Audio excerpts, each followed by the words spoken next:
8ኛው ሳምንት ሆሳዕና ነው። ከሆሳዕና ማምሻ እስከ ትንሣኤ ድረስ ያሉት 7 ቀናት ሕማማት ይባላሉ በቤተ ክርስቲያን ሥርዓት።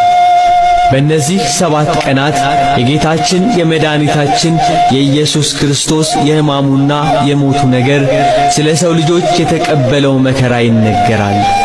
አዳም ከፈጣሪው ተጣልቶ የኖረውን የጨለማና የመከራ ዘመን በማስታወስ መንበረ ታቦቱ በጥቁር ልብስ ይሸፈናል። ካህናቱም ጥቋቁር ልብስ ይለብሳሉ። ከጠዋት ማታ እየተጾመ ይሰገዳል። ጌታችን ኢየሱስ ክርስቶስን ለመያዝ የአይሁድ ምክር እስከ ዕለተ ሮብ ድረስ ይታወሳል። አቤቱ ሞትህንና ትንሣኤህን እንናገራለን።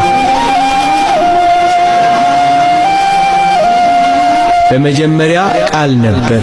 ነባቤ መለኮት ቅዱስ ዮሐንስ እንደነገረን ያ ቃል ከእመቤታችን ከቅድስት ድንግል ማርያም ከሥጋዋ ሥጋ ከነፍሷ ነፍስ ነስቶ ሰው ሆነ። የሰውን ጠባያተ ነፍስና ሥጋን በረቂቅ ባሕሪው ተዋሃደ። በዘመነ ሥጋዌ በምድር ተገለጸ። የተስፋው ቃል ሲቀርብ የዘመኑ ፍጻሜ ሲሆን መለኮት የተዋሃደ ሥጋ በምድር ተመላለሰ።